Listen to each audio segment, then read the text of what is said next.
برنامج فنك يسوقان تعاوى وحنقها لنا فنانكي محمد نور جريج أو دوان كريولي وأبحث عيل كبا إجمد قياسيو وقولي شل عدا عندها قبوشي وأبحث عيل كبا إجمد قياسيو وقولي شل عدا عندها قبوشي محمد نور جريج وحاو كل شيء مقالة بربرة سنة دكونية سقال بقول يشاني صدنكي هالكاسي او يرانتي سينا كسو برباري وحاو هالكاسي كوغالي اما باو كغالي ملعامة قرانكا يو دوكسي عربية هسا ياشي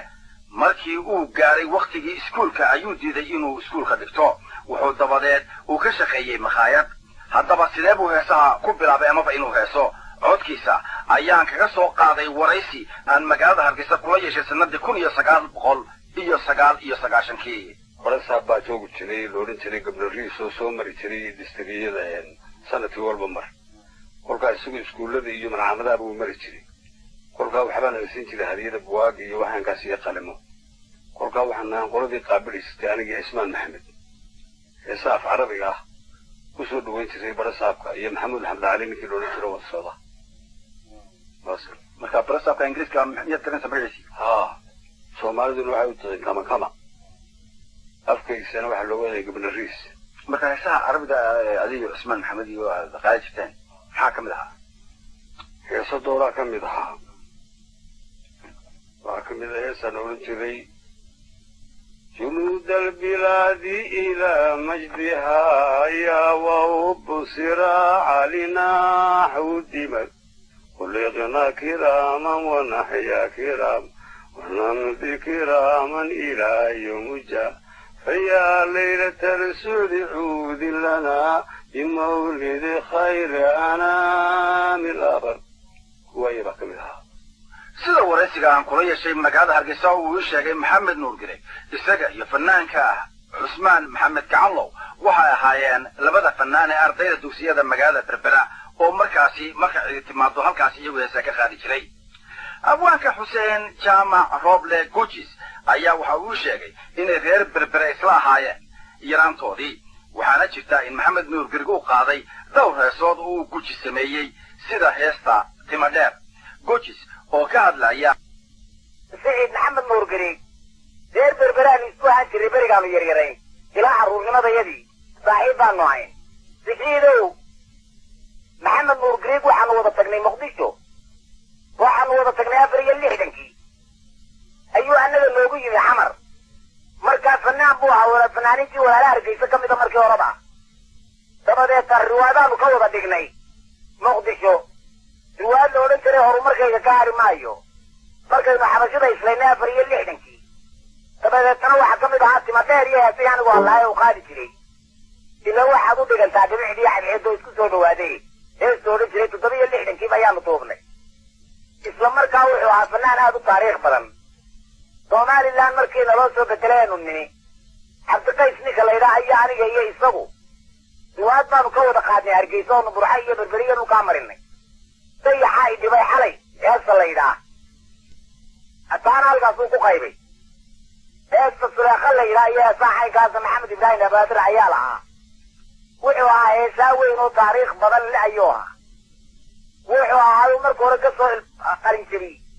ملحامد دي بربره وينيدي محل محمد عربي دا إيو قرآن كنصف في حم أو بلاقي أو يقارنبوها من باريا أو فنك أقل قحل بدن أو تسبان أيوها إنك إنسان وحنونك يا سيد محانك أيد أبوه إن شاء الله ونحرسته وحواني تاريخ بدن كل فنك أو يسكت دوسية واني فنانين كمار منو طليو ده مالين تيو إذا تجي أرق جيد وقدم بيتي تقو حافظات خبا واد قروح بيا بيسو أيو إذا تجي ودل كيسي رو تجي هلقا سان نبركو كقد حي مركا وموت القفلي كله تدح حسنة وقلقلناي قال لفراد دينا ميسكيسي بالله يكاد بريها إنتي نولين جيري عظيم بدنيد جيري دي محمد نور إما يصومرين حنوكي أصمد هاي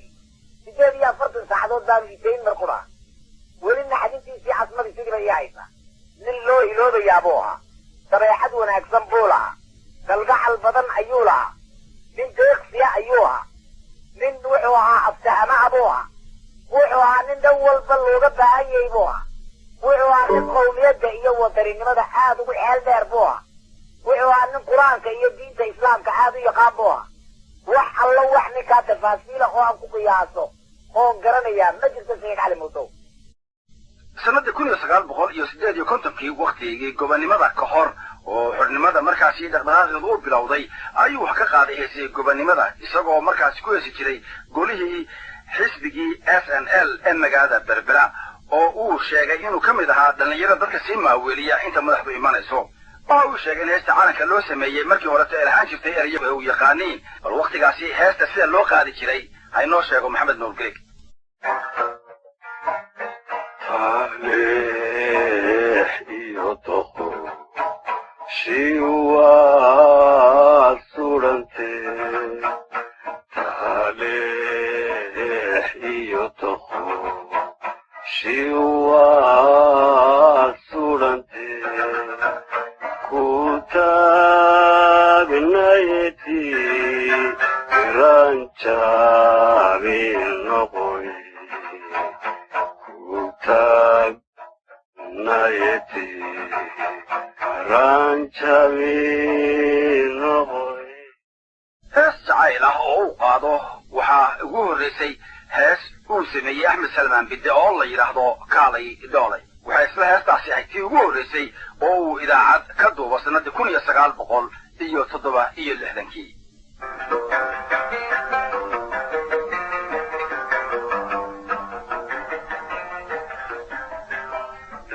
شوقا يلحظادا إلى دميان دليلهايني كررك شوقا يلحظادا إلى دميان دليلهايني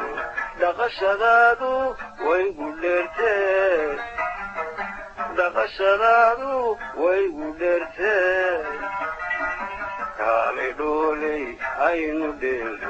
صدقا قومي دي بتايدي كالي دولي عينو ديلي صدقا قومي دي بتايدي kaalay doolay aanu dhalle waa ku xigtay heeso badan oo markaasi uu halkaasi ka tiriyay amaba uu ka qaaday waxaana ka mid ahayd heestii iyadoo la oran jiray oo ay dumarku uu sameeyay Ciise Warsame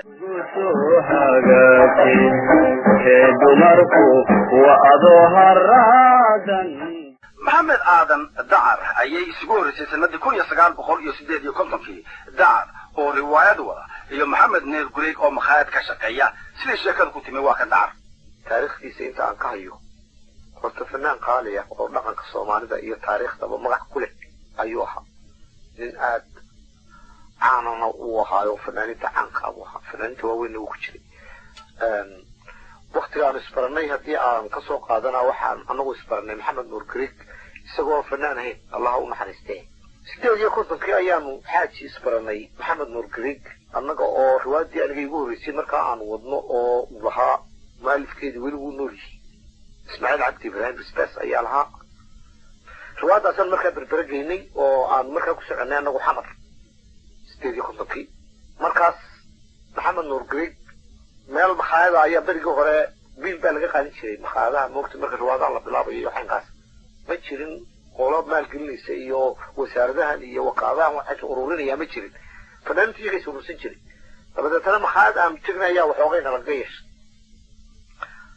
Maxamed Nuur Greeg nimankaa maxaayada markaa berbereheedo waxay soo haayeen anigu hadda ma garanayo laakiin isagaana lagu daray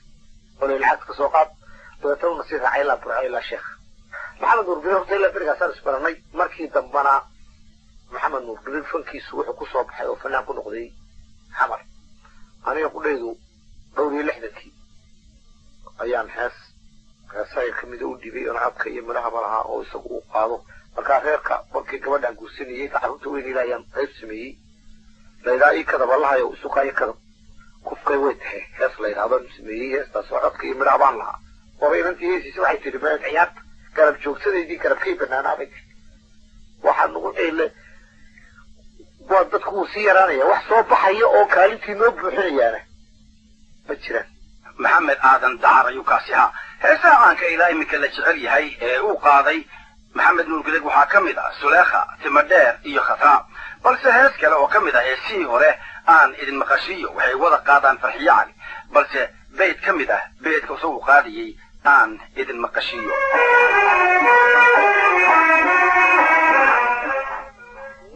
qaysan awga ambad laguma sheege